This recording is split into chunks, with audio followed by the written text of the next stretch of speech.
Donc, c'est à moi de revient l'honneur de commencer. Donc, mon nom est Natacha Castor. Ça me fait plaisir d'être ici avec vous aujourd'hui.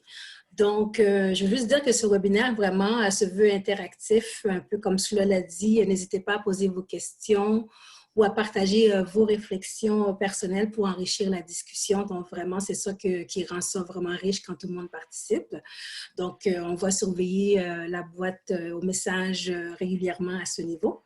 Donc, l'objectif de la discussion, c'est vraiment nous amener à réfléchir un peu sur notre état, notre équilibre familial dans le contexte actuel qui a provoqué une rupture avec la normalité pour nous tous.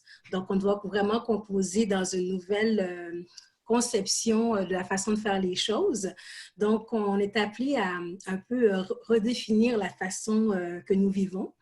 Donc, dans tout ce bouleversement planétaire, la question se pose comment pouvons-nous rester connectés comme individus, comme parents, rester connectés avec nos enfants, puis renforcer nos liens avec ceux-ci. Donc, on va parler aujourd'hui de résilience, on va parler de bien-être, d'auto-soins. J'espère que cette présentation vous sera des plus fructueuses, des satisfaisantes également. Donc, je passe la parole à Kathleen. Donc, bonjour, moi c'est Kathleen Patterson. Je suis aussi très contente d'être ici avec vous aujourd'hui. Donc, parmi les thèmes qu'on va explorer avec vous, on va regarder comment reconnaître et nommer les impacts et les effets de la pandémie sur nous, sur nos enfants, notre famille. Comment aussi favoriser justement une saine communication dans le contexte actuel. La semaine prochaine, ce sera la semaine de la santé mentale et la thématique de cette année, c'est parler pour vrai et c'est particulièrement important justement dans le contexte actuel. On va parler de la validation, de comment reconnaître les émotions à travers lesquelles on passe présentement.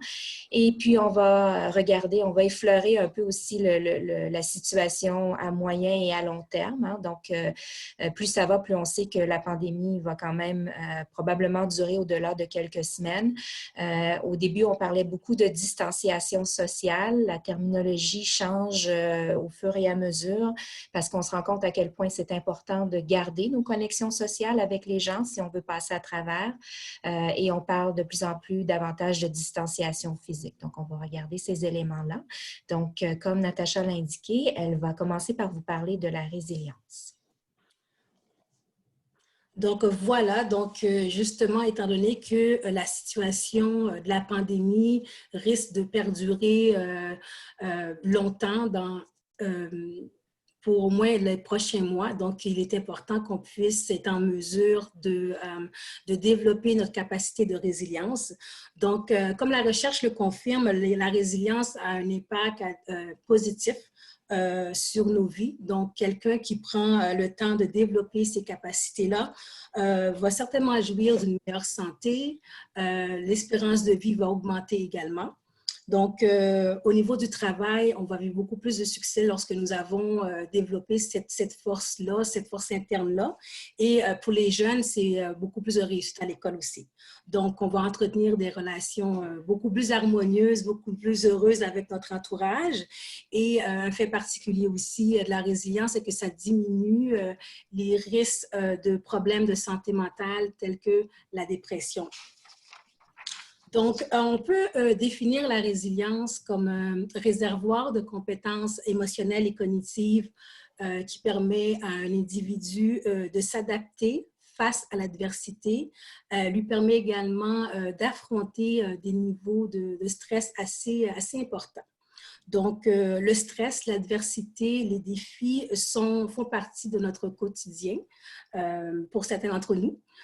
Puis des fois, bon, c'est pas des choses qui sont vraiment à notre portée au niveau du contrôle. Donc, certaines personnes vont se sentir impuissantes face au stress, face à l'adversité, Alors, elles vont avoir tendance à abandonner plus facilement les tentatives vraiment d'amener des changements à leur situation ou de saisir des opportunités qui peuvent améliorer leur situation actuelle. Alors que, tandis que d'autres personnes qui ont développé certaines capacités de pensée plus résilientes croient en ces capacités-là, croient en leur capacité personnelle de résoudre des problèmes, de persévérer, de rechercher des options, des alternatives pour gérer leur situation. Donc, ces personnes-là vont mettre à l'avant-scène, à l'avant-plan, leurs capacités et leurs habilités de prendre en charge certains aspects contrôlables. Ça, c'est vraiment important. Donc, on contrôle qu'est-ce qu'on peut contrôler et aussi, ceci va avoir une influence positive sur le résultat qu'ils cherchent. Donc, ceci dit, un schéma de pensée résilient augmente nos compétences, notre capacité à vraiment à contrôler puis gérer notre stress. C'est ce qui aura une incidence assez importante sur la façon qu'on va se prendre pour gérer les défis assez importants, comme par exemple dans le contexte que nous nous retrouvons actuellement, où ce que nous sommes vraiment mis à l'épreuve au niveau du stress et de l'anxiété. Donc, en ayant des capacités résilientes, on va être en meilleure posture d'affronter ces situations-là. Donc, les habiletés de résilience peuvent être en partie intrinsèques, donc à un individu, ou peuvent se développer à l'enfance ou peuvent s'acquérir tout au long d'une vie. Donc, c'est vraiment un processus qui est dynamique, qui est continu, qui met en relief les interactions entre l'individu, sa famille, sa communauté et la société. Donc, la pandémie nous amène vraiment nous fait vivre un lot d'incertitudes assez important et nous interpelle à activer, à réactiver et même à développer certaines habiletés pour pouvoir passer à travers cette période difficile. Donc, une fois qu'on a développé des capacités résilientes, bon, on aura plus de facilité à rebondir après un trauma. Donc, l'après-COVID sera peut-être plus facile pour certains d'entre nous si nous avons ces capacités-là. La résilience nous permet également de voir les choses sur un autre angle, vraiment de contempler d'autres perspectives, nous aide également à générer des solutions à nos problèmes et nous ouvre la voie à entrevoir des possibilités, des nouvelles possibilités à une façon de gérer la situation. Donc, une vision résiliente va se caractériser par une pensée qui est précise, qui est flexible et consiste vraiment à trouver des solutions créatives à nos problèmes.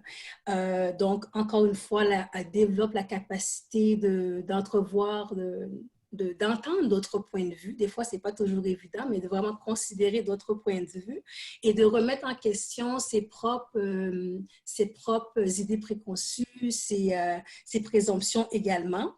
Et nous donne la capacité vraiment de poursuivre notre journée malgré les obstacles auxquels on peut faire face.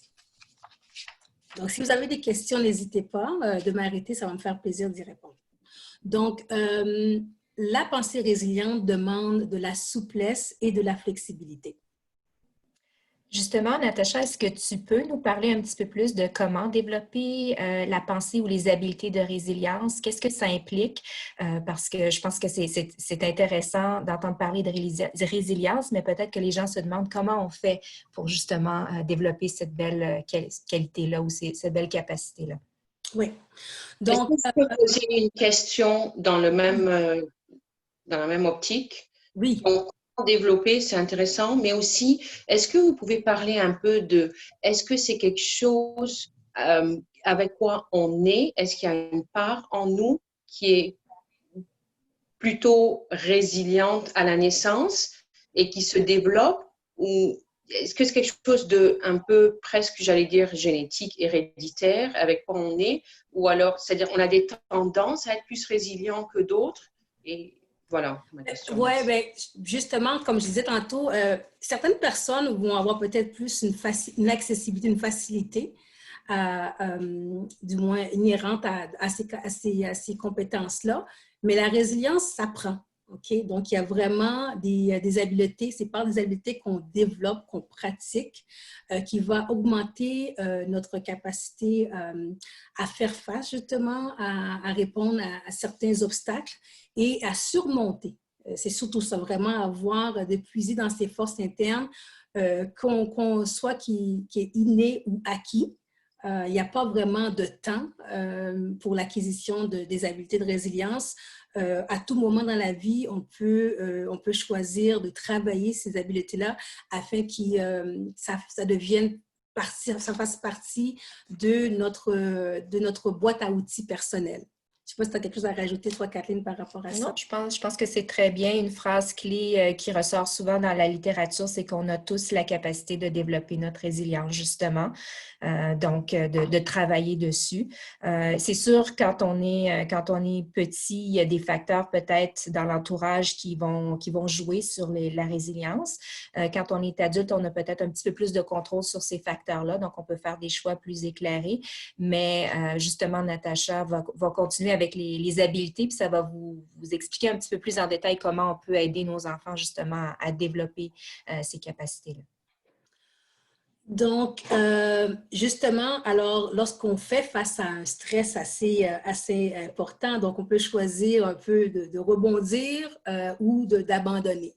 Donc, lorsqu'on choisit de rebondir, bon, on va faire appel à certaines habiletés. C'est sûr que là, moi, je vais vous en présenter 7. Il y en a certainement plein d'autres, mais ça, c'est les 7 habiletés. Lorsqu'on parle de résilience à l'école, dans nos écoles, on aborde ces thèmes-là et c'est des thématiques, c'est des thèmes, des habiletés qui sont autant à développer chez l'adulte que chez l'enfant. Donc, un adulte qui possède ces habiletés-là, qui les met en pratique, va certainement avoir une influence positive et à bâtir la capacité de l'enfant ou du jeune à développer ces compétences-là. Donc, la première compétence, c'est vraiment la régulation des émotions. Donc, la régulation des émotions, vraiment, fait appel à notre capacité de rester calme dans une situation de stress. Lorsqu'on est capable de se réguler, nous sommes en mesure de diminuer l'intensité de l'émotion qu'on vit et aussi la durée de l'émotion va certainement être raccourcie. Donc, lorsqu'on est capable également de se réguler, on va avoir une meilleure capacité d'exprimer de manière positive et constructive nos émotions. Donc, on a beaucoup plus de contrôle à ce niveau-là. Donc, personnellement, moi, une des méthodes que j'utilise parce que comme tout le monde, je fais face à des situations stressantes dans mon travail, dans ma vie personnelle. Comme maman aussi, j'ai 2 enfants, j'ai 2 adolescents.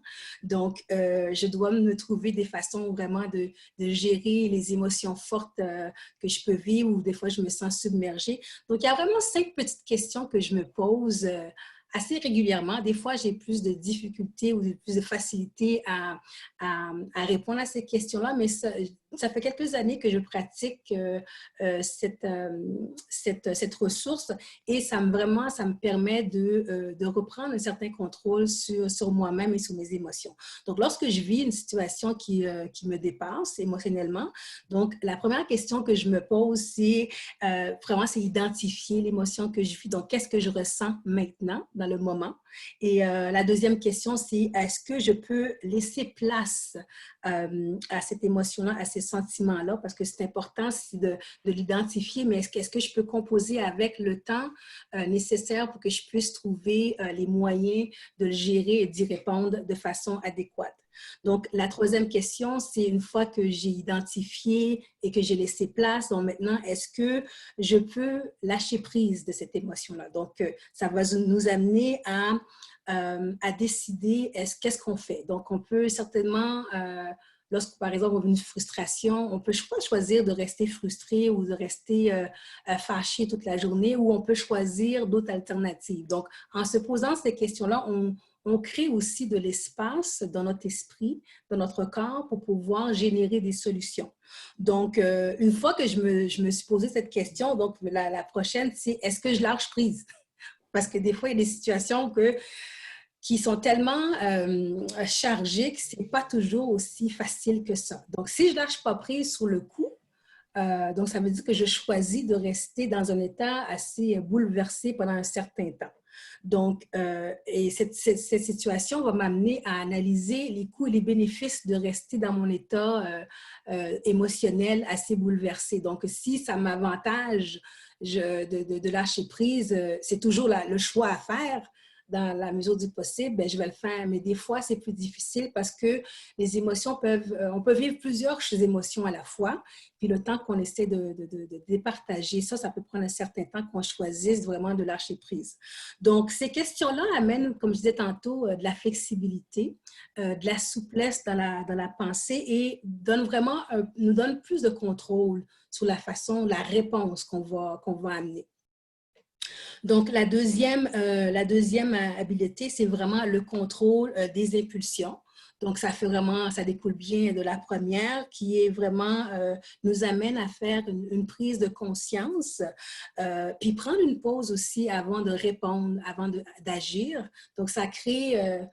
des fois, on va dire aux enfants, respire, respire, bien c'est ça. Donc, respire avant de passer à l'action, tu prends le temps. Comme adulte aussi, c'est pas juste les enfants, les adultes aussi, des fois, on a tendance à être assez réactive. Donc, prendre le temps, pas de recul pour vraiment analyser la situation ou même différer la gratification lorsque ça s'applique. Et ceci nous permet de rester fixés sur nos buts, nos objectifs et vraiment de les poursuivre jusqu'à qu'on arrive à les atteindre. Donc, je pense que j'avais préparé un slide, Kathleen, si tu veux l'afficher. Je ne sais pas si on le voit. La troisième habileté, c'est vraiment l'auto-efficacité.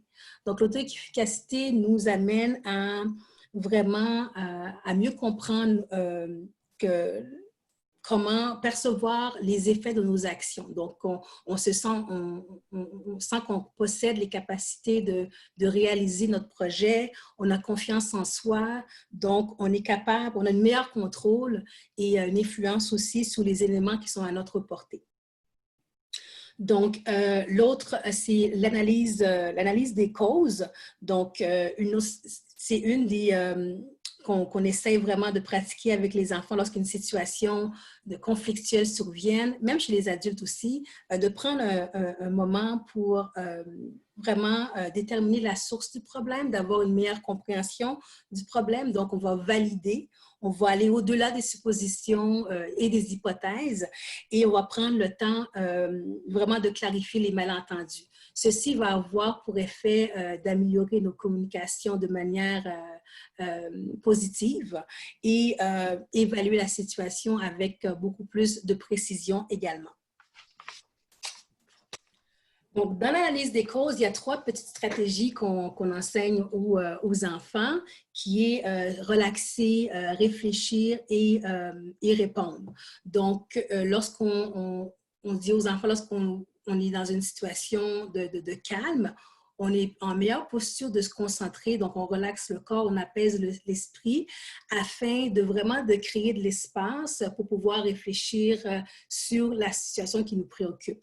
Donc, la première chose qu'on demande, c'est lorsque tu réfléchis, essaie de voir c'est quoi les idées qui te viennent, c'est quoi les premières idées qui surviennent c'est les pensées, prendre conscience aussi des pensées automatiques qui nous assaillent. Donc, la deuxième étape, c'est vraiment faire le lien entre les pensées, les réactions, les émotions et les comportements, ce qui nous amène à vraiment réexaminer ces idées, donc à remettre en question les pensées automatiques et nous assure d'aller chercher une preuve qui nous assure que notre pensée est juste. Donc, lorsque nous arrivons à la troisième étape, bien là, avec toutes ces informations-là, on est capable de générer des alternatives, des solutions positives en adoptant justement un raisonnement qui est souple, qui est flexible. Donc, on a plus de choix à notre portée pour pouvoir répondre de manière adéquate à la situation. Donc, la cinquième habileté, c'est vraiment l'empathie et l'autocompassion. Donc, l'empathie, c'est vraiment la capacité de comprendre les sentiments des autres, de lire les signes non-verbaux également et de prendre en compte le point de vue de l'autre. Donc, l'empathie, c'est quand même un concept qui est assez connu généralement. Je crois qu'il est, lorsqu'on veut vraiment développer cette capacité-là, il est aussi important de développer ce qu'on appelle la compassion pour soi. Ceci influence grandement notre capacité à manifester de l'empathie envers les autres. Donc, Kathleen va en parler un petit peu plus tantôt, mais je l'inviterai à nous donner quelques points à ce niveau-là. Oui, bien, tout à fait. L'autocompassion, comme son nom l'indique, c'est vraiment la capacité à faire preuve de compassion envers nous-mêmes. Donc, de pouvoir accueillir nos émotions sans jugement, adopter une attitude bienveillante à notre égard, un petit peu comme on ferait avec un bon ami. Et en cultivant cette attitude-là envers nous-mêmes, en remplaçant le discours qu'on a habituellement, notre discours intérieur est souvent plus critique, on est plus souvent porté à se faire des reproches. Donc, en ayant une attitude plus bienveillante, on est en mesure de faire preuve de plus d'ouverture, puis d'accepter au fond qu'on est tous des êtres humains, on est imparfaits. Et quand on est capable de faire ça pour nous-mêmes, ça nous amène à être plus ouverts aussi envers les autres, puis à faire preuve justement de davantage d'empathie, comme mentionne Natacha. Merci beaucoup. Donc, il nous reste 2 autres habiletés à voir. La prochaine, c'est l'habileté de rester optimiste, réaliste. Donc, c'est la capacité de garder de l'espoir, garder une attitude positive malgré les circonstances difficiles qu'on puisse vivre. Donc, on reste ancré dans la réalité. Donc, une attitude réaliste, positive va nous permettre de maintenir des efforts constants dans l'atteinte, dans la poursuite de nos buts et aussi va vraiment nourrir une communication qui est beaucoup plus saine avec notre entourage et tout en nous aidant à entrevoir l'avenir de manière positive. Donc, personnellement, c'est une habileté que je veux cultiver davantage dans le cadre de la pandémie parce que par moments, on vit des hauts et des bas, puis de savoir que malgré que ça risque de durer peut-être 1 an ou 2, on n'a pas vraiment de date, mais j'ai choisi de rester dans une posture quand même optimiste, mais réaliste par rapport à la situation que je vis, mais ça me permet justement de me nourrir intérieurement, de ne pas nécessairement sombrer dans des idées peut-être un peu plus sombres. Donc, la dernière habileté, c'est vraiment la capacité de s'ouvrir aux autres et aussi de saisir des opportunités. Donc, lorsque nous sommes en mesure d'évaluer les situations de façon réaliste, bon, on est plus en mesure d'accepter de nouvelles façons de voir. Donc, avec la pandémie, il y a aussi des opportunités d'apprentissage. Donc là, présentement, moi, de plus en plus, je suis en ligne comme vous. J'apprends à naviguer, à maîtriser d'autres outils électroniques, puis à communiquer, comme Hélène l'a dit au début, autrement avec les gens. Donc, ce n'est pas juste des pertes, il y a aussi des gains. Donc, lorsqu'on est ouvert, lorsqu'on est flexible, on est plus en mesure de réaliser, de voir ces opportunités-là. Donc, dans les erreurs, il y a toujours des occasions d'apprentissage. Donc, la perfection n'est pas de ce monde. En tout cas, je ne l'espère pas. Ce n'est pas qu'est-ce qu'on vise, mais c'est certainement être capable de saisir les opportunités d'apprendre dans chaque situation. Les défis apportent aussi leur lot d'opportunités. Donc, c'est vraiment choisir de voir le verre à moitié plein. Donc, tout changement, aussi difficile que ça peut être, des fois on va y résister, mais il y a tout un potentiel de croissance qu'on y retrouve également. Donc, ça, c'est les mots qu'on partage aussi avec nos élèves, les plus jeunes et les plus âgés aussi, parce que c'est important de créer de l'espace pour avoir cette souplesse-là. Donc, dans tout ceci, comment qu'on fait pour promouvoir la résilience chez les enfants? Donc, avant tout, là, les habiletés que j'ai parlé, c'est vraiment visé vers l'adulte. Donc, si l'adulte est capable de mettre certains de ces éléments-là en place, peut-être vous avez déjà quelques acquis à ce niveau-là. Donc, je pense que c'est important qu'on puisse faire une auto-évaluation de ses besoins et d'être vraiment intentionnel dans qu'est-ce qu'on veut faire, qu'est-ce qu'on veut accomplir dans le développement de nos compétences. Ceci va avoir un effet, un impact positif sur notre capacité d'influencer et de promouvoir la résilience chez les enfants et les jeunes. Donc, plus l'adulte devient résilient, il va créer un milieu, un environnement résilient qui va favoriser vraiment à ce que, il va moduler toutes les habiletés que l'enfant, le jeune va apprendre. Donc, c'est comme on dit, si nos actions ont un impact assez important. Donc, plus qu'on est capable de se réguler, de moduler certaines habiletés, mais c'est de cette manière-là que les enfants et les jeunes vont les acquérir pour eux-mêmes et les utiliser plus tard. Donc, la résilience dans un environnement résilient va certainement se manifester par des relations bienveillantes. Ça, c'est vraiment la base. C'est vraiment la base. On va apprendre de personnes qui vraiment se soucient de nous et qui veulent notre bien-être. Ceci va servir également comme facteur de protection.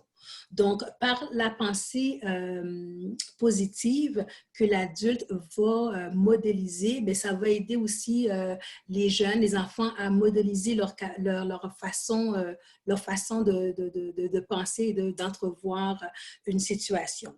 Donc, toutes les expériences positives vont également ouvrir la voie aux opportunités et aux capacités des enfants de développer leurs propres compétences d'autorégulation. Donc, pour terminer ma partie, donc un milieu résilient va soutenir les habiletés d'autorégulation et de raisonnement chez l'enfant, ce qui va favoriser une réponse résiliente. Donc, c'est vraiment la pratique de ces habiletés-là qui va permettre au cours d'une vie de se bâtir une sorte de réserve, si on peut dire ainsi, qui va nous permettre de faire face à des situations qui sont parfois traumatisantes.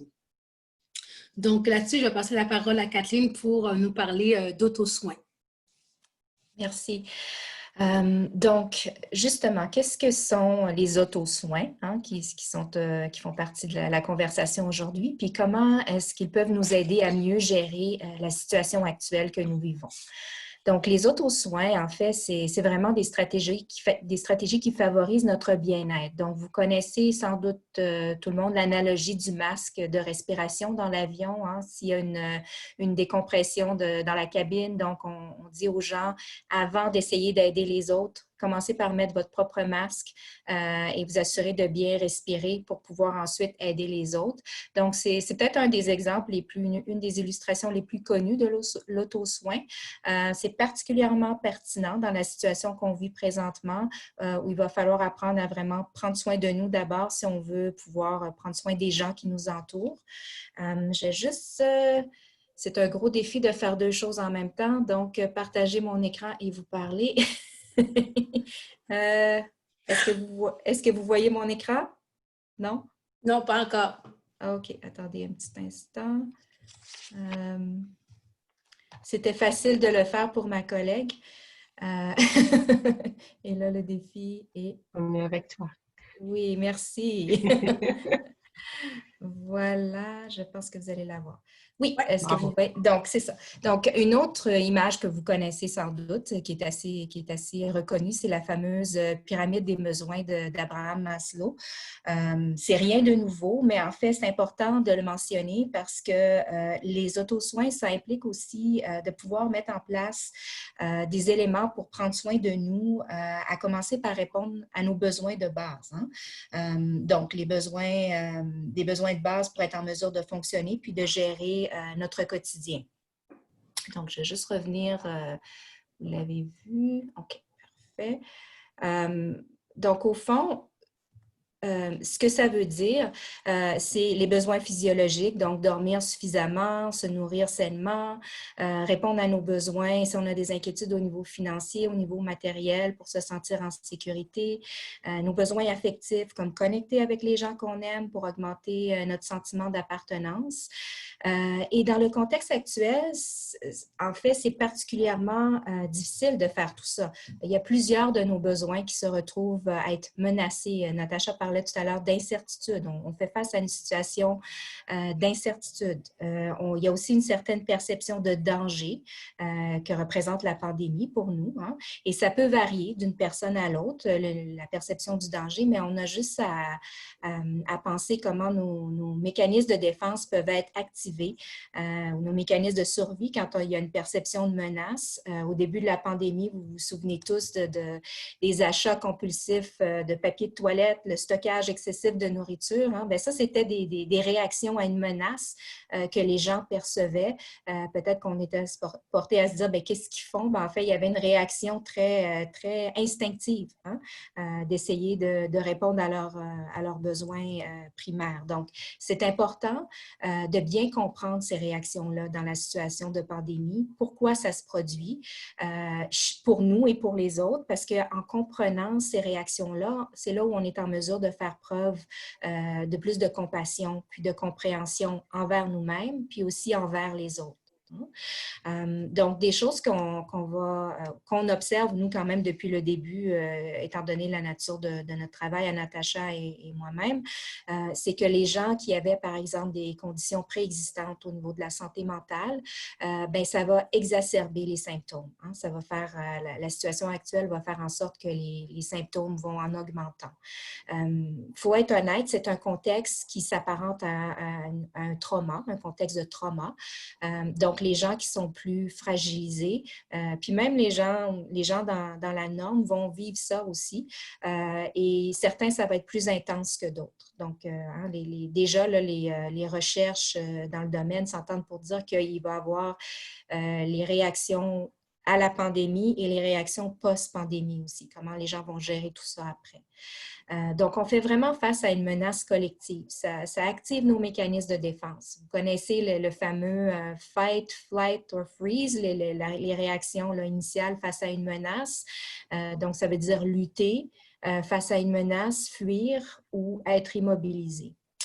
Bien, dans la présente situation, le problème, c'est que pour la plupart de nous, c'est impossible de lutter ou de nous sauver de la menace du COVID. Hein. Donc, il y a des restrictions, on doit demeurer à la maison, lutter à moins d'être des gens qui travaillent en première ligne dans les soins médicaux ou qu'on soit en train de développer un vaccin pour combattre le virus. La plupart d'entre nous, on est confinés à la maison. C'est ça notre situation. Donc, on est un peu immobilisés face à ce stress-là, à cette menace-là. Et on est exposé de façon quotidienne à ce stress-là qui est hors de notre contrôle et c'est pour une durée indéterminée. Donc, ça vient augmenter notre niveau de stress général et puis ça peut engendrer différents symptômes. Par exemple, se sentir fatigué de façon constante, se sentir irritable, être plus émotif par rapport à certaines situations. Je ne sais pas si vous vous reconnaissez. Moi, je me reconnais depuis les dernières semaines avec ces symptômes-là. Donc, c'est des choses qu'on va expérimenter à cause de la nature de la situation dans laquelle on se trouve. Donc, ça me ramène, au fond, à l'importance des auto-soins et à faire preuve de compassion envers nous-mêmes dans un tel contexte.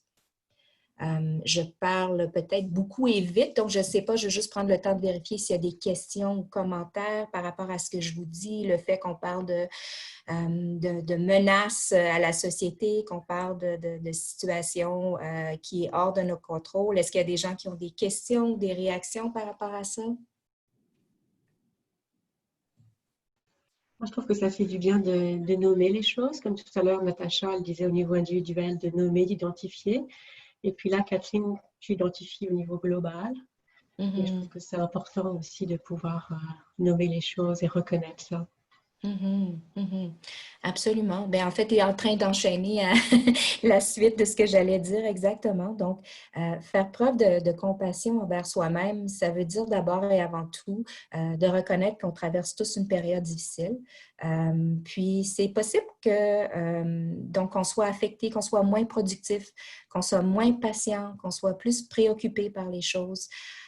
Puis quand on essaie d'ignorer ça, quand on essaie de faire comme si tout était normal, c'est pas aidant parce que le message qu'on donne à notre entourage, si on pense entre autres à notre famille ou à nos enfants, c'est que c'est normal, il faut faire comme d'habitude et il n'y a pas vraiment de place pour nommer ou valider les émotions. Puis donc ça, c'est dommageable parce qu'en fait, ce n'est pas normal ce qu'on vit. C'est une situation hors du commun, il faut prendre le temps de reconnaître ça. Donc, ce qu'on ressent, c'est vraiment symptomatique du contexte dans lequel on se trouve. Puis quand on prend le temps de nommer que c'est pas facile de se retrouver dans cette situation-là, au fond, on reconnaît qu'on est humain hein, et qu'on vit tous quelque chose de difficile, on se donne la permission de ressentir nos émotions sans juger. Et quand on est en mesure de faire ça, bien, évidemment, on a plus de compassion envers nous-mêmes et par répercussion, plus de compassion envers les autres, envers nos enfants, notre conjoint, notre famille. Donc, c'est vraiment important, cette étape-là. Pardon. Une autre chose qui est importante aussi présentement, c'est d'apprendre à gérer nos attentes dans le contexte actuel, d'avoir des attentes réalistes en fonction des circonstances. Donc, on n'a pas tous les mêmes circonstances, mais on vit tous une incertitude présentement. Pour beaucoup d'entre nous, il faut gérer l'apprentissage de nos enfants à la maison et en même temps faire du travail de la maison. Pour d'autres, il peut y avoir des enjeux, par exemple, d'espace personnel dû au confinement ou même de sécurité. Il peut y avoir aussi tout le stress financier lié à la perte d'emploi, au chômage. Donc, une multitude de situations qui peuvent se présenter qui fait qu'on n'a pas les conditions idéales, hein, qu'on n'a pas les conditions pré-pandémie. Je pense une nuance aussi qui est très importante à faire pour les gens qui travaillent de la maison présentement, c'est de savoir qu'en fait, on n'est pas en train de travailler de la maison présentement. On est en train d'essayer de faire notre travail à la maison dans une situation de pandémie. Puis il y a une différence majeure. Donc, les attentes ne peuvent pas être les mêmes. Quand moi, je travaillais de la maison avant la pandémie, mes enfants étaient à l'école, j'étais tranquille, je n'avais pas d'autres préoccupations, je n'étais pas en train de faire une multitude de tâches en même temps, je n'étais pas interrompue, donc c'était tout à fait différent. Donc, je pense que ces éléments-là, c'est des éléments clés à prendre le temps de reconnaître. Maintenant, qu'est-ce qu'on peut faire justement pour favoriser une meilleure communication ou une communication saine dans le contexte actuel? C'est une question importante. Encore une fois, on a parlé de valider, de normaliser les émotions puis le vécu de chacun. Il faut savoir que donc, les enfants et les adolescents, ils ne vont pas tous réagir de la même façon par rapport au stress qu'on vit présentement en période de crise. Mais c'est quand même commun pour beaucoup d'entre eux, par exemple, de rechercher plus d'attachement ou de contact avec un parent ou un adulte dans une situation de crise. Certains vont se montrer plus émotifs ou encore plus irritables, avoir des inquiétudes excessives, certains comportements régressifs. On voit même donc, des mauvaises habitudes qui sont en train de se développer tant au niveau alimentaire ou au niveau du sommeil. Donc, c'est des choses qu'on peut observer. Puis, j'aimerais aussi peut-être demander à Natacha de partager justement ce qu'on observe au niveau des élèves depuis qu'ils ont débuté l'apprentissage à la maison. Oui, je te dirais qu'au début, c'était la lune de miel. Vraiment, le confinement s'était vu un peu comme des vacances. Mais plus en plus, en travail social, qu'est-ce que nous remarquons, c'est le stress et l'anxiété prend de plus en plus de place parce que justement, avec la perte de repères, pour plusieurs élèves, le fait d'être à l'école amène une structure, un cadre qu'ils n'ont plus maintenant. Donc, alors, on est un peu à revoir certaines façons de faire. Donc, il y a toute la question de comment rester engagé. Donc, il y a des défis au niveau de l'engagement scolaire. Même pour les élèves qui n'avaient pas de difficultés au préalable, maintenant, justement, à cause de cette perte de repères, de structure, mais ils ont beaucoup plus de difficultés un peu à composer avec la réalité. Donc, vraiment, le stress et l'anxiété sont des problématiques auxquelles nous sommes confrontés actuellement. Tout à fait. Donc, puis je suis certaine que c'est des choses que vous avez peut-être observées chez vos propres enfants ou même chez vous comme adultes, comme on en a parlé. Il y a toutes sortes de symptômes qui peuvent apparaître. Donc, qu'est-ce qu'on peut faire dans les circonstances actuelles pour aider notre enfant ou notre adolescent à mieux gérer ses émotions? Bien, dans un premier temps, c'est tout simple, c'est vraiment de prendre le temps de leur parler puis de répondre à leurs questions. Aussi, les rassurer qu'ils sont en sécurité parce que c'est souvent le fait de savoir qu'on est dans un environnement sécuritaire, qu'on est soutenu, ça amène un sentiment de soulagement, ça nous invite aussi à communiquer, à nous ouvrir. Donc, le fait de réitérer ceci pour eux, que malgré tout ce qu'on entend dans les nouvelles, hein, si on est à la maison et on respecte les règles de distanciation physique, les chances sont qu'on est quand même en sécurité dans notre milieu. C'est important aussi de, encore une fois, reconnaître que c'est normal de se sentir bouleversé ou de se sentir un petit peu tout croche à cause de la situation. Vous pouvez même partager comment vous gérez votre propre stress pour donner justement l'occasion à vos enfants d'apprendre de vous. Je pense que c'est important, c'est un bon moment pour eux de voir que pour vous aussi, ça pose des défis, que les journées sont pas, bien, les journées sont toutes les mêmes. Je ne veux pas dire les journées ne sont pas toutes les mêmes, malheureusement. Dernièrement, les journées sont toutes les mêmes, mais on peut se lever avec différentes dispositions, disons, le jour. Je sais que moi, s'il fait un beau soleil, je vais avoir plus d'énergie. S'il pleut, là, je vais avoir l'impression que c'est plus lourd. Donc, c'est bien de parler de ces choses-là avec vos enfants, de leur laisser savoir comment vous vivez ça. Un autre élément aussi, ça a été discuté beaucoup, c'est dans différents forums, c'est de limiter l'exposition de votre famille et vos enfants à la couverture médiatique des événements, incluant les médias sociaux. Donc, c'est correct d'avoir certains faits, mais on sait qu'une surexposition, ça fait simplement augmenter le niveau de stress et d'anxiété. Donc, c'est important aussi d'encourager, même si on est à distance, de continuer à socialiser. Donc, connecter soit avec la famille, les amis, cousins, cousines. Il y a toutes sortes de technologies maintenant qui sont à notre disposition, qui nous permettent de rester connectés. C'est important de le faire. Aussi, essayer de maintenir une routine régulière. Et puis, c'est pas toujours facile, mais essayer de proposer des activités qui peuvent être engageantes pour vos enfants, donc être créatifs. La semaine passée, c'était la journée de la Terre. Et puis, bon, depuis le début de la pandémie, j'essaie d'aller prendre des marches en famille avec mes enfants. Pour la journée de la Terre, on a fait une activité là, spéciale de nettoyage du quartier. Puis finalement, ça a été une belle réussite parce que mon plus jeune de 10 ans a croisé des voisins qui l'ont félicité puis qui ont dit qu'il faisait un bon travail dans le quartier. Donc, c'était une interaction à distance, mais positive. Donc, c'est des choses comme ça qu'on peut mettre en place. Puis aussi, en autant que possible, donc donner l'exemple en tant que parent, d'essayer de demeurer calme et confiant aussi par rapport à la situation. Parce que quand on a une attitude calme, on est plus en mesure d'offrir un soutien positif et d'être rassurant envers nos enfants. Maintenant, qu'est-ce que ça veut dire? Là, on vient de parler de comment un peu prendre soin des émotions de nos enfants, comment les soutenir. Qu'est-ce que ça veut dire prendre soin de notre famille ou de nous?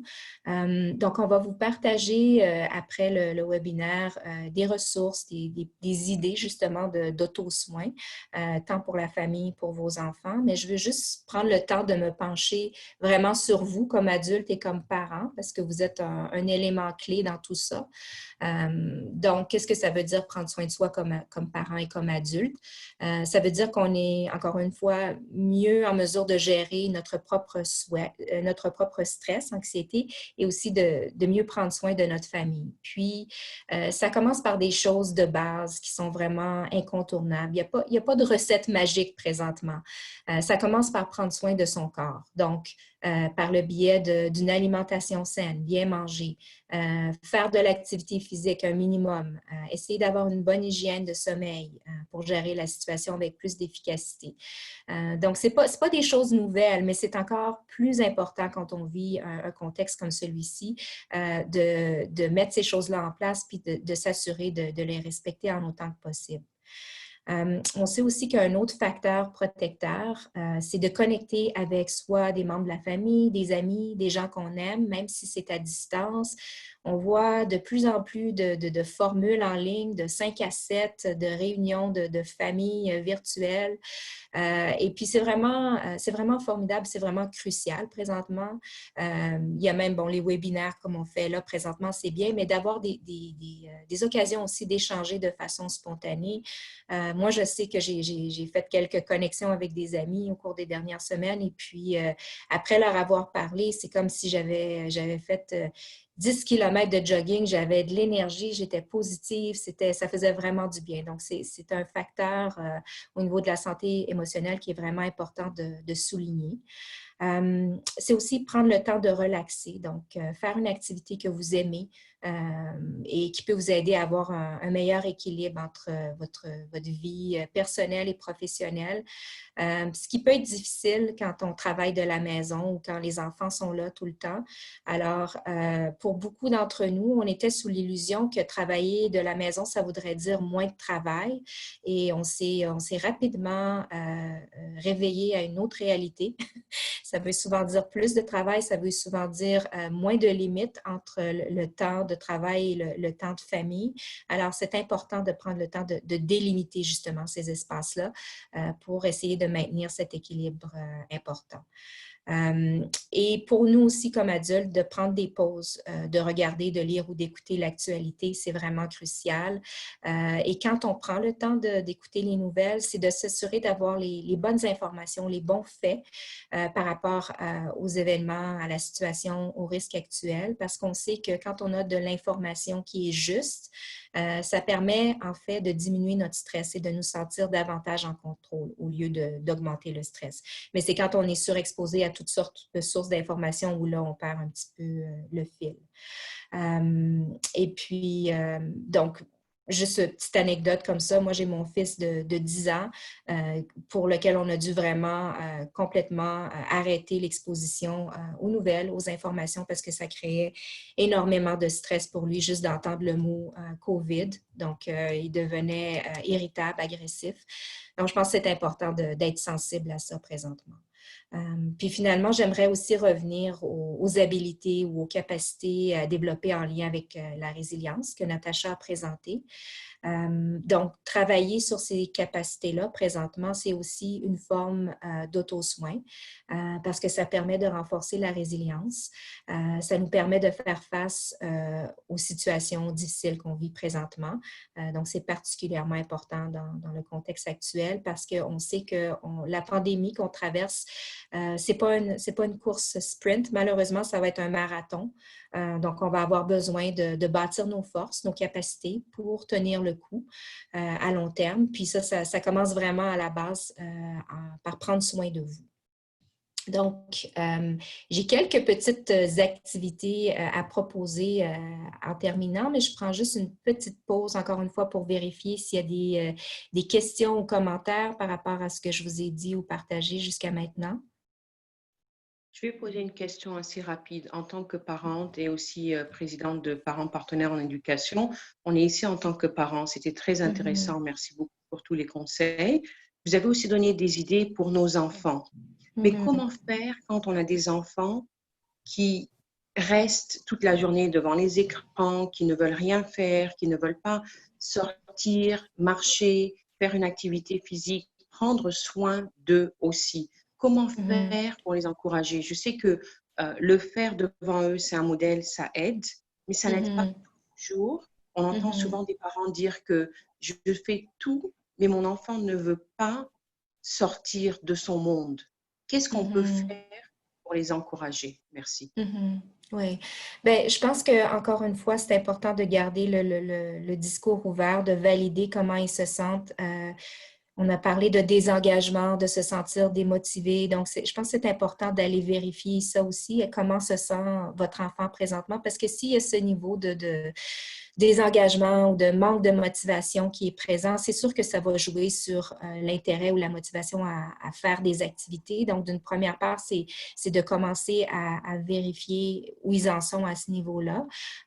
Puis, s'ils sont en mesure justement de reconnaître qu'ils ne se sentent pas engagés ou motivés, ben moi, j'explorerais un petit peu plus les autres émotions autour de ça, puis d'aller vérifier est-ce qu'ils auraient besoin d'un appui, d'un soutien additionnel pour passer à travers la situation, parce qu'on a parlé, on parle en fait d'émotions de façon générale, mais il faut garder en tête que pour certains enfants, ça peut précipiter par exemple de l'anxiété ou des symptômes de dépression, donc c'est important d'aller vérifier ça aussi et de leur offrir ce soutien-là, hein. Il y a par exemple Jeunesse J'écoute, il y a différentes lignes d'appui qui existent. Et puis, une autre chose aussi, c'est peut-être de justement leur proposer de faire les activités avec eux, mais vraiment s'assurer de maintenir la communication ouverte et de valider que c'est pas facile présentement pour eux, qu'on reconnaît ça, mais qu'on est là pour les soutenir et qu'on va continuer à offrir des ressources parce qu'on ne veut pas justement qu'ils se replient sur eux-mêmes. Il faut rester connecté. Donc, je ne sais pas, Natacha, si tu as d'autres idées. Oui, c'est un très bel exemple parce que je suis parent de 2 adolescents, 16 ans et ben, les deux ont 16 ans. Le fait aussi que pour les jeunes, leurs amis, c'est tout leur monde aussi. Hein? Puis présentement, ils ont, bon, t'as bien à voir le FaceTime, etc. Mais justement, leur propre communauté, ils n'ont pas accès à ça. Donc ça, c'est les jeunes qui vivent ça beaucoup plus difficilement. Je vais prendre l'exemple de mon fils. Il y a 2-3 semaines, il me dit « Oh, je vais aller prendre une marche » et finalement, il s'est ramassé avec ses amis parce que ça faisait tellement longtemps que je n'avais pas vu mes amis. Donc, c'est difficile pour eux d'un peu… Oui, ils comprennent la situation, mais c'est tellement difficile pour eux de voir l'ampleur parce qu'ils ne se sentent pas… tu sais, que lorsqu'on est jeune, on ne se sent pas… pas qu'ils ne sont pas concernés, mais ils ont leur propre réalité de groupe, de vie. Donc, ils ont tout ça qu'ils ont perdu un peu en l'espace de quelques semaines. La vie à l'école, c'est pas juste l'apprentissage, il y a toute une vie associative. Il y a beaucoup de choses qui se passent dans une école. Donc, juste le fait de ne plus avoir accès à ça et d'avoir ses parents 24 heures sur 24, c'est toute une transition également. Donc, moi, j'ai invité mes enfants à aller prendre des marches, mais je pense que l'important, comme Kathleen a dit, c'est de garder la communication ouverte. Ça a pris 4 semaines.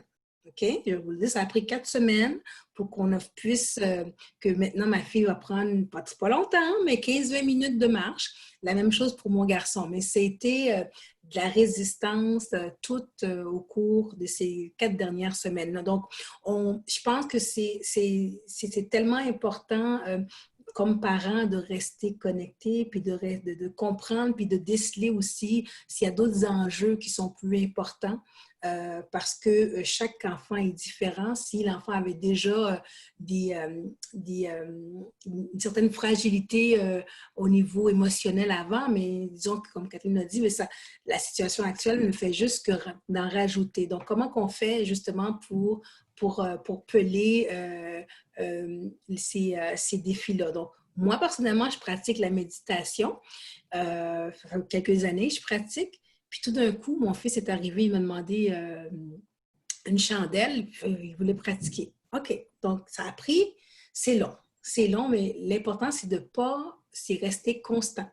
La constance, c'est toujours la même chose, le même message qui est répété avec amour et bienveillance jusqu'à ce qu'ils puissent trouver la force, le courage de passer à l'action. Mais il n'y a pas de solution magique. Je pense que c'est vraiment au niveau de la relation avec nos enfants qu'on puisse arriver à les influencer. Oui, tout à fait. Donc, au niveau des activités, justement, qu'on peut proposer, je pense que c'est important comme je disais tout à l'heure, d'être un modèle aussi de ça pour nos enfants. Donc, on peut leur demander de faire des choses, mais s'ils voient que nous, on met ça un peu de côté, ils vont peut-être se questionner aussi. Donc, c'est important de pouvoir le modeler pour eux. Puis de les inviter aussi à participer aux activités. Donc, il y a toutes sortes de choses qu'on peut explorer présentement. Donc, des activités artistiques ou créatives, tant pour les enfants que que pour nous comme adultes, que ce soit du dessin, coloriage, l'écriture. Si on aime faire de la cuisine ou du jardinage, ce sont aussi des activités créatives qui peuvent être bénéfiques pour nous. Les gens qui pratiquent la méditation, c'est super. Il y a aussi la possibilité de commencer un journal de gratitude. On peut le faire pour nous ou comme famille. Donc, on vit un contexte difficile, mais il y a sûrement des choses pour lesquelles on est quand même reconnaissant à tous les jours. Donc, prendre le temps de noter ça, 2 ou 3 petites choses. Et ça, c'est démontré aussi que ça augmente là, justement le sentiment de résilience et les émotions positives. L'exercice physique, la belle saison arrive, on est chanceux dans notre malchance de se retrouver en confinement au printemps avec le soleil qui arrive. Donc, il va y avoir des activités comme jouer au ballon, faire de la course, du vélo, de la marche. C'est des choses qu'on peut certainement mettre à notre horaire. Et puis, moi-même, j'avoue que j'ai dû, dans mon horaire, prendre un temps à mi-journée pour aller marcher avec mon plus jeune parce que justement, le confinement était trop pour lui. Donc, il a fallu ajuster les horaires en fonction de répondre à son besoin à lui parce qu'il ne pouvait pas se concentrer ou fonctionner s'il n'y avait pas ce temps-là, ce qui est tout à fait normal parce que les enfants sont habitués à avoir l'éducation physique, les récréations, et puis là, ils se retrouvaient à longueur de journée dans la maison. Ce n'était pas l'idéal. Donc, on a mis ça en place. Puis, une autre chose qui est tout à fait accessible à tout le monde, qui est très simple, puis c'est vraiment la base quand on veut gérer l'anxiété, quand on veut se recentrer, ce sont les exercices de respiration. Donc, il y en a toutes sortes qui existent en ligne. Il y a des apps que vous pouvez downloader, donc de respiration profonde, de relaxation musculaire progressive, respiration de la paix. Donc, pour terminer un petit peu la partie auto-soin, je voulais justement vous proposer de faire ensemble une respiration qui est assez connue. Nous, on l'utilise assez souvent au niveau des salles de classe avec les élèves. Puis, ça s'appelle la respiration en carré.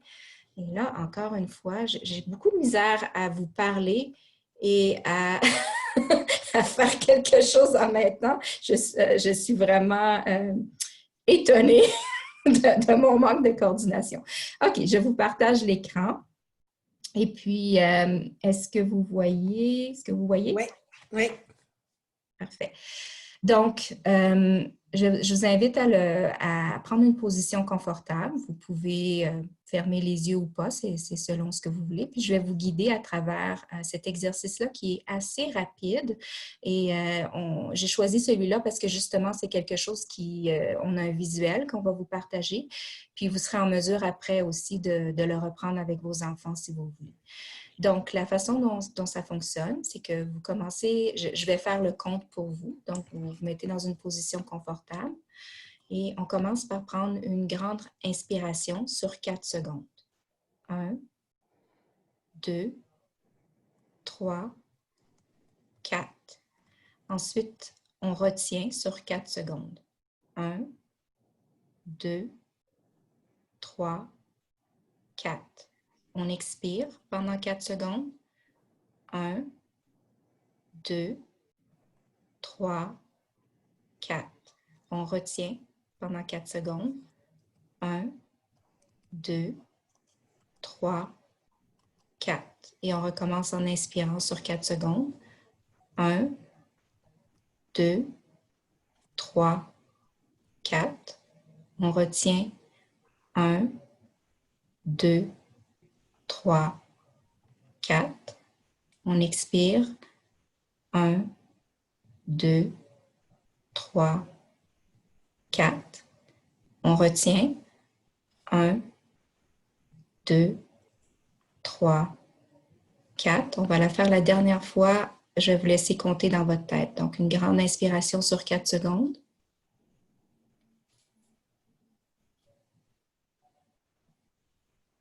On retient sur 4 secondes.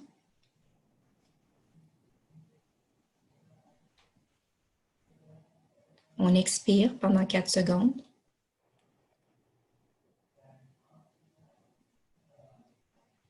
Et on retient pendant 4 secondes.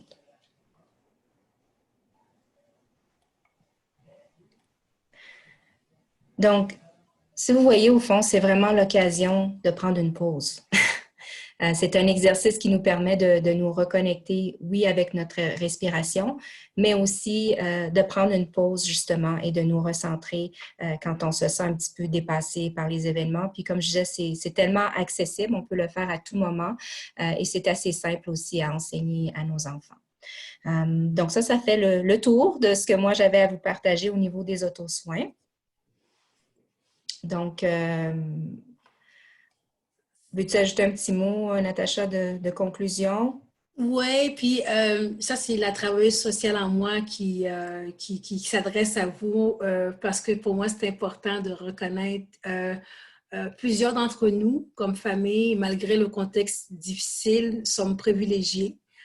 Nous, on travaille avec des familles qui sont dans des contextes de violence conjugale. Justement, le niveau de stress exacerbe de beaucoup les situations précaires. Donc, il y a des familles qui se retrouvent confinées dans peu d'espace. Donc, confinement ne signifie pas équité. Donc, je pense que c'est important de garder ça en tête que certains d'entre nous vont le vivre quand même tant bien que mal, mais que plusieurs familles vivent ça difficilement. Et ça, nous, on récupère beaucoup de ce côté-là à l'école parce que les enfants viennent avec des besoins d'appui et de soutien tant au niveau académique qu'au niveau émotionnel. Donc ça, c'était le morceau que je pense que c'est important de rester conscient que nous sommes tous dans le même bateau, mais le bateau n'est pas nécessairement égal pour tout le monde. Donc là-dessus, j'espère que vous allez être en mesure de retirer des éléments qui vont pouvoir vous servir à développer votre propre, bâtir votre propre boîte à ressources, tant au niveau de la résilience que de l'auto-soin. Donc, merci beaucoup. Puis moi, je veux juste rajouter aussi, je pense que c'est des morceaux très importants que Natacha a mentionné au niveau de l'équité. Puis s'il y avait un truc que je voudrais que vous reteniez, c'est vraiment d'avoir de la compassion envers vous-même présentement, envers les autres, puis d'avoir des attentes réalistes. Hein. Donc, on fait tous de notre mieux présentement, mais on sait aussi qu'on n'est pas dans les conditions optimales, de fonctionnement optimal. Donc, c'est correct s'il y a des journées où on est un petit peu moins productif ou un petit peu moins patient. Il faut le reconnaître, il faut l'accepter. Puis je pense que quand on est en mesure de faire ça, on est des bons enseignants, aussi des bons modèles pour nos enfants. Donc, je pense que c'est ça que je voudrais que vous puissiez retirer de tout ça. Donc, je ne sais pas s'il y a des questions. On voulait laisser un temps, là.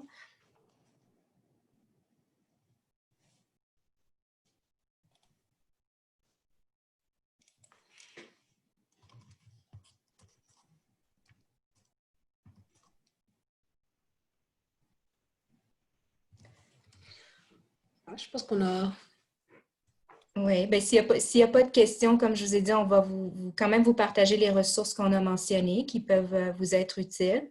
Puis s'il y a des choses qu'on a mentionnées que c'est ça, vous voudriez avoir l'information ou quoi que ce soit, je pense que vous pouvez le mentionner à Hélène ou Soula, puis vous pourrez nous contacter, j'imagine. Oui, merci beaucoup. Oui, vous pouvez vous sentir à l'aise de me contacter si vous avez d'autres questions. Je vais envoyer un courriel avec les ressources et je vous mets ici dans le chat le lien. Si vous pouvez juste remplir rapidement l'évaluation de la formation, ça prend juste 2 minutes. Je vais aussi la partager par courriel. Je ne sais pas si j'ai les courriels à tout le monde parce qu'il y a certaines personnes, je pense que tout le monde, il y avait certains participants où il n'y a pas les noms complets, donc je vous envoie aussi ça par courriel. Oui, je ne sais pas si Hélène ou Patrick, vous aimeriez dire quelque chose. Merci beaucoup. C'était un privilège aussi de vous avoir avec nous. J'ai beaucoup de reconnaissance et gratitude d'avoir eu ce temps-là de partage. Et je pense qu'il y a eu beaucoup d'informations et d'inspiration aussi. Donc, je pense que ça va être très, très utile. Ben, c'est un plaisir. Oui. Merci. Merci beaucoup. Bravo à vous. Oui. Merci. Donc, et merci à tous tous les parents qui ont participé aussi. Voilà. Bien, sur ce, moi, je vais vous dire au revoir. Bonne fin de journée à tout le monde. Merci, au beaucoup, revoir. Yacine. Merci, Natacha. Merci. Merci, Kathleen et Natacha. Merci beaucoup Très à belle tous les présentation. participants. Oui, merci beaucoup.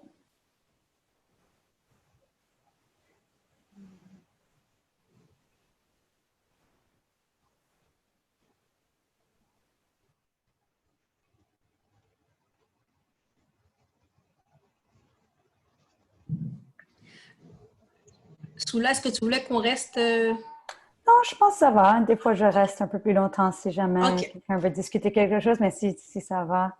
OK. Merci beaucoup, Natacha. Merci. On restera en Natacha. contact. Yeah. Ouais. Merci. Oui. Si on peut garder l'enregistrement et le mettre sur notre OK. site, je pense que ça serait très utile à d'autres parents qui ne pouvaient pas être là.